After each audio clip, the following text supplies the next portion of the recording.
I made videos professionally as a producer and video editor for nearly 20 years. For the past week, I made a vlog every single day, and it's one of the hardest things that I've ever done. So in this video, I'll talk about what I learned during this experience. Learning, because I'm still in it. This is episode 5 of building my mentorship program for video creatives.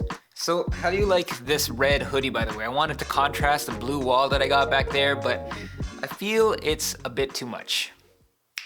Yep, back to good old faithful faded black hoodie. By the way, if you're wondering how I did that effect, it is super simple. All you gotta do is in outfit 1, you gotta record yourself doing the snap, change into outfit 2, sit back in the exact same spot in the exact same way and do the snap again. Now, one bit of advice is to record your outfit 2 snap in slightly different positions. Just move a little bit here or there, move your head in slightly different positions. I feel like a chicken. Because you want to match the shots as closely as possible. And hopefully I did that. We'll see. All right, so what have I learned during the past week of creating a vlog every single day? Well, first of all, I am creating this series to document my journey of building my business, as I mentioned at the beginning of this whole thing. But the one thing that I learned, or the one thing that it sort of became, was less about documenting and more about, providing value and providing tips, right? Because realistically, and I'm being completely honest with you, the day-to-day is not sexy. It's not fancy. For the most part, I'm either on my phone messaging people or I'm editing video. And look, I love editing video, but watching somebody edit video, I can't imagine that's fun, right? I mean, yeah, there will be videos where I show my editing process, and if you have any questions about that specifically on what you need help with, let me know in the comments below. But I just thought it wasn't very entertaining. I mean, the first episode of this whole series, I think, was the best one, and it's the one that I sort of went over.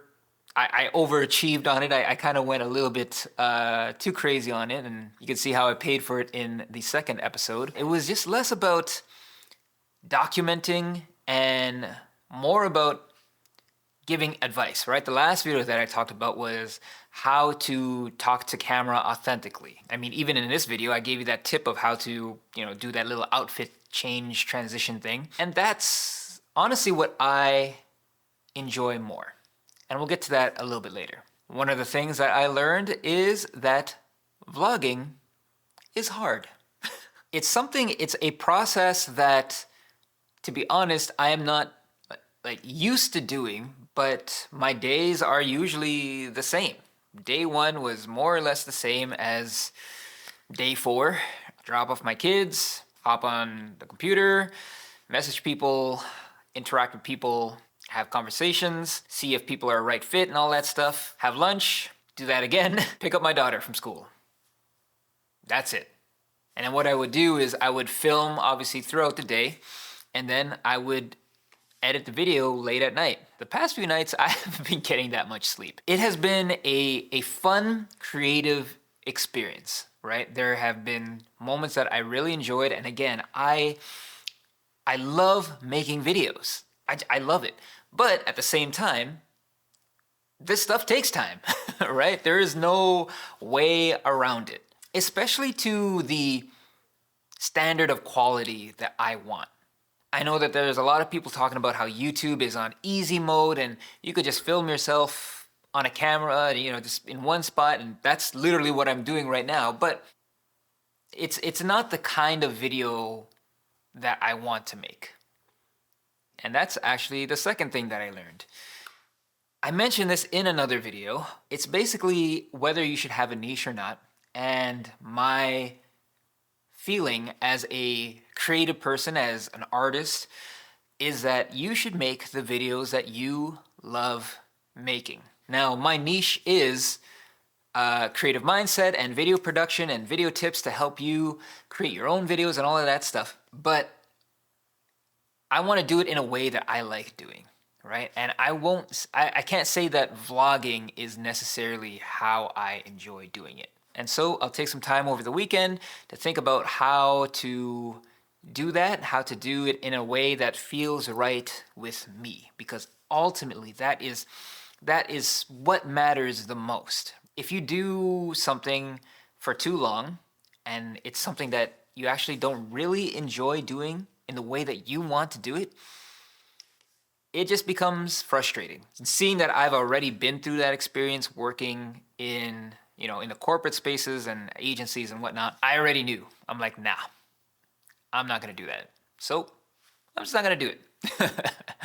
So what does that mean for the vlog? Well, it means that's probably a wrap. I know, hey, I'm a quitter, Jesus Christ. It doesn't mean that the videos are gonna end. It just means that I think the vlog series will end. I don't have much time, right? I have very limited time during the day. I'm a parent, blah, blah, blah, blah, blah. And I already felt like this whole series took up a lot of time and didn't produce the results that I wanted. Now, I'm not talking about views and subscribers and all of that stuff. To be completely honest with you, the main reason, let's say the main reason. The main reason why I wanted to document it was to sort of talk about my program and to get it out there and to spread the word and all that stuff and do it in an authentic way and not this sleaze bag, way that other people are doing. And, maybe sometimes I did that, but it was an experiment because I just want to try things out. Yeah, it was a way to talk about my program in hopefully a natural way and to sort of show my process and to show who I am as a person, because that is one thing that I am very aware of, is that there are so many people selling courses and all of this shit, and they are not in it for the right reasons. And like I said before, yes, I do want to make money. There is no denying that. We all gotta eat. I gotta feed my kids, I gotta pay my mortgage, all that stuff. But I care so deeply about creativity. That is one of the main reasons why I left working a traditional 9-to-5. Even though it was a creative job, right? I just didn't have the complete freedom that I wanted. Now, the other thing that I want to mention is that vlogs are not necessarily the best way to grow your channel, especially as a business, right? As someone who's trying to grow my own business and all of that stuff, vlogs are, one, they're not sustainable. They take up way too much time. And two, listen, when it comes to YouTube and when it comes to searching and all of that stuff, nobody's searching for vlog number 15, right? At the end of the day, as tiring and as, I wouldn't say it was a waste of time, because creatively, I enjoyed the process. I love making videos, but in terms of what my goals are right now, making a vlog just doesn't make any sense. At least for me. That is what I learned. Maybe for other people it works or has worked, but for me, it's just not the kind of video that I want to make, so I'm not going to do it. So with all of that said, if you did happen to watch every video in this series, thank you again. Let me know what you thought about this whole thing, and we'll see you in the next one.